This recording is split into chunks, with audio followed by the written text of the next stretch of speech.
नमस्कार। स्वर्गलोक को हम सबसे ऊपरी दर्जा देते हैं, लेकिन आपको जानकर हैरानी होगी कि 10 लोकों की श्रेणी में स्वर्गलोक 5वें स्थान पर आता है। चलिए अब आपको बताते हैं कि कौन सा लोक सबसे ऊपर आता है और उसके बाद फिर कौन कौन सा लोक आता है।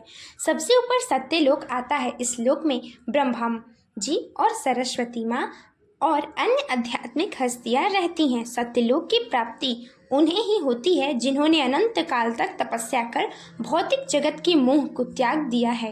इसके बाद आता है तपोलोक, जो सत्यलोक से 12 करोड़ योजन अर्थात 4 कोस का 1 योजन होता है नीचे स्थित है।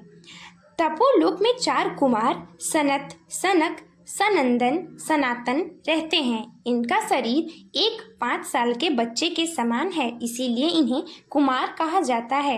अपनी पवित्रता के कारण ये कुमार ब्रह्मलोक और विष्णुलोक के स्थान बैकुंठ में जा सकते हैं। तपोलोक से 8 करोड़ योजन नीचे स्थित है महरलोक, जहाँ ऋषि मुनि रहते हैं।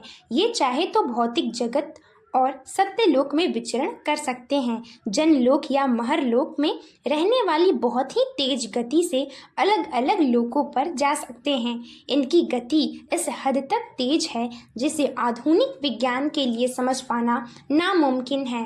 अब बारी आती है उस लोक की जिसे अब तक आप सबसे ऊपर समझते थे, यानी कि स्वर्गलोक।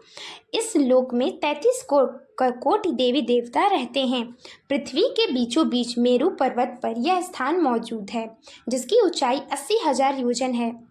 हेवेन या जन्नत कहे जाने वाले इस लोक में देवताओं के अलावा अप्सरा, गंधर्व, देवदूत और वासु भी रहते हैं। स्वर्गलोक में रहने वाले यदि भौतिक जुड़ाव को पूरी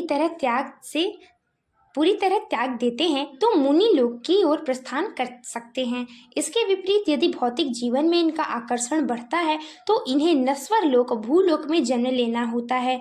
इसके अलावा महरलोक से 1 करोड़ योजन नीचे है ध्रुवलोक, जहां आकाश गंगाओं विभिन्न तारा मंडलों का स्थान है।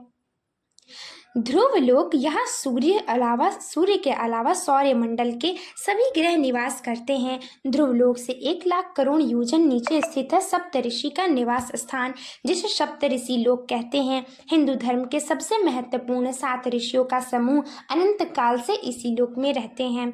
अब बारी आती है नश्वर लोक की, जहां आप और हम सभी लोग निवास करते हैं, अर्थात भूलोक या मृत्युलोक। इसके बाद आता है पाताल लोक, जो असुरों का निवास स्थान है। यहाँ नकारात्मक शक्तियाँ रहती हैं।